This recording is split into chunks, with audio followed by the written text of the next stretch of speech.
If you're stacking silver and opportunity knocks, you answer the door.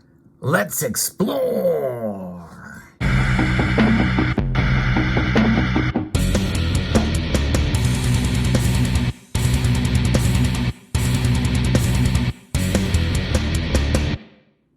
Of course, in order to answer that door, you're going to need some of this.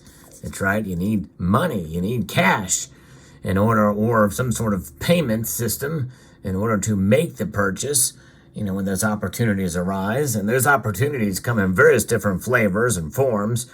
It could come in the form of a sale on a bullion dealer email that you get for a really good deal on a certain product.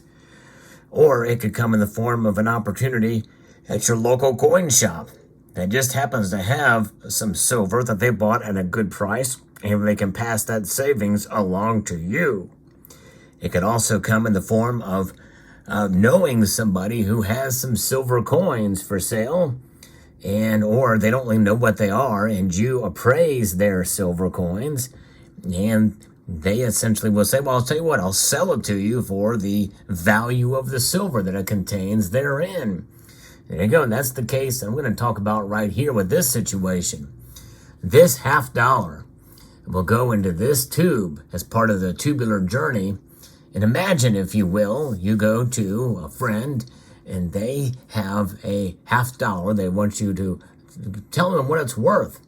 And you're honest with them and say, well, hey, this thing is worth about $7.50 based off today's market value for silver. And they say, wow, well, it's worth more than 50 cents, which is what is noted here on this piece. It's a $50, 50 cents. And so there you go. And they say, that sounds like a winner to me. You both win because you're buying silver at spot price. And it's hard to find much silver at spot price these days. So be able to add a coin to your stack, in this case, for spot price, is a good thing. Opportunity knocks, and you answer that door. But the thing is you've got to have the money to be able to do it. And that's why I think it's probably a good idea in some cases to maybe set aside yet a separate fund. You've heard me talk about the Golden Envelope Challenge. I've resurrected it again with the challenge that I made, which is a pretty lofty goal for some silver stackers, especially if you're the purist out there or you're on a limited budget to save up for a full ounce of gold. But I tell you what, there's different ways to tackle this subject. And I think that opportunity can come in various different forms for both gold and silver. But in the case where you can find silver at spot or even below spot on the unusual cases, in a case like this, you buy it for just right around spot price, it's good to have a little bit of dry powder on hand in order to make that happen.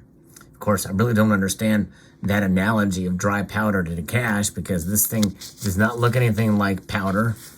And the only thing that it is flammable if I light a match to it, but then it turns into ash, not powder. But I digress. So that's one aspect here. You've got the opportunity here, and so we're going to now add to this tubular journey. Now, I have a playlist of all my other videos in the tubular journey, and this is the latest. You will see in that playlist of other, I think I did one for the Kennedy $50, the American Silver Eagle, and I think maybe even some dimes. I'm not sure. You can check that playlist out. I might post it to the end screen of this video, or you can just look at the playlist section. And but we're almost halfway through this tube now, and it's been a little while. And so a couple of things have happened. I've been able to add this, a really good deal. Here we go, dropping it in there, and they've got two more we're going to add to it as well, because it's been a while. The thing is, it's about stick-to-itiveness, right? You do your best to try to be fiscally responsible, to pay your bills first, and that's what it's about. And have a little bit money set aside so that when you go to your local coin shop and you find a fair deal when silver spot price goes low, and they can pass that savings along to you, well, you can add a little bit more silver to your stack. And this is the case where I've done just that. and taking advantage of the dips in silver's price. Opportunity knocks, you're going to answer the door.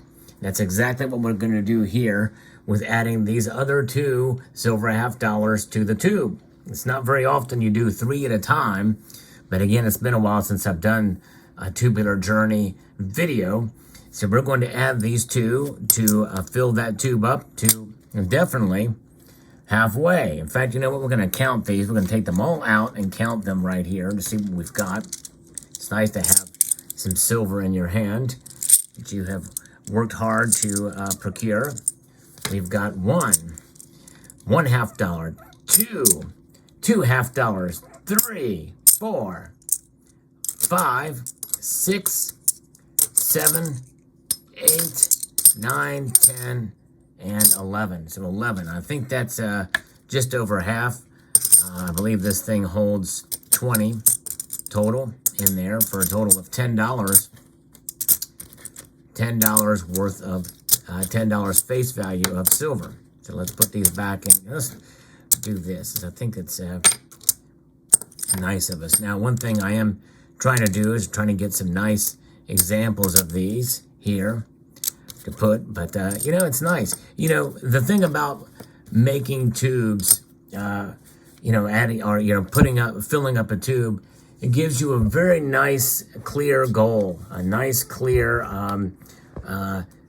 progress point that you really don't find as well in other areas of stacking. When you have coins to fill up a tube, it makes a big difference to see it stacked up in a tube, I think. You know, it just really does give you a level and a sense that you are, you know, adding and making progress. There's something about stacking in that way, which I think is quite unique. That's one of the reasons why I did the Tubular Journey series, by the way, is it gives you the opportunity being the key word and the theme of this video, to be able to see your progress for each coin that you add to the tube. You know, I mean, an empty tube is disheartening, but you put 2 in there, that's a good solid start. You double that, you're well on your way. And it just goes from there. And it may take a while, but you know, you can pull that tube out, you can visit it, you can look at it and see exactly how well you have been doing over that course of time as you've procured your silver. And it just is a great way to track your progress. And so this case, we've got 2 founding fathers. We have the oldest founding father, Benjamin Franklin, on this $half. We have George Washington on this dollar, who was the first president, firstborn founding father and first president of these United States. So it's a very patriotic thing to do, to have to utilize one form of currency and money to buy another version of money. Sadly, the one type of money that the first president is on, the dollar bill that you see here, that is made of cotton fiber linen, and that is what's referred to as unsound money. In other words, it's losing value by the month, by the day even in some cases, depending on what time of day or time of the month we are looking at it, and transferring it to sound money. That is silver. Silver is sound money.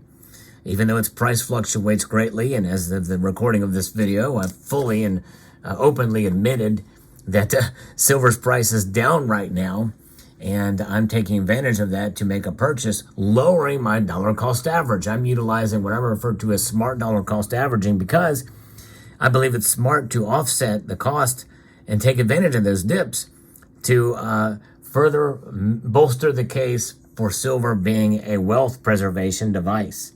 Yes, indeed.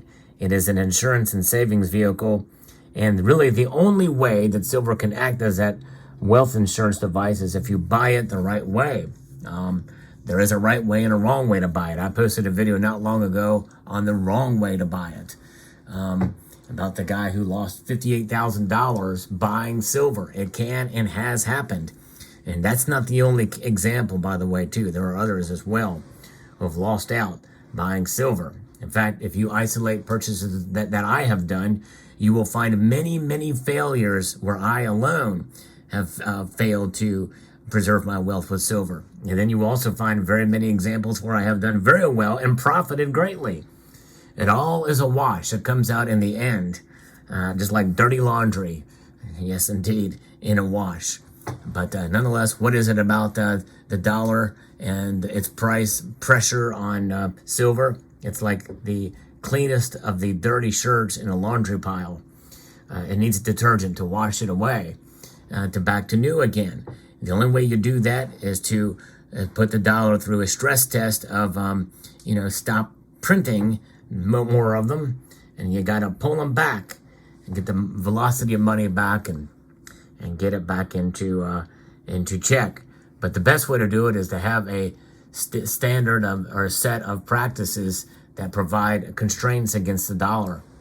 And this is why we stack silver and gold, because they're not going to do that. They don't want to constrain the dollar, because then that will weaken their power base. But we can strengthen ours by stacking silver. And in this case, it's $0.50 at a time, usually. In this very rare case, we're doing 3 at a time. But this is about stacking on a budget and taking advantage of opportunities. And so there you go. So I hope you found this video insightful and useful. Listen to that satisfying sound. Boom shalaka. I hope you enjoyed this video. I'd like to extend a multitude of gratitude to you all. And I want to encourage you to please rate, share, comment, and subscribe.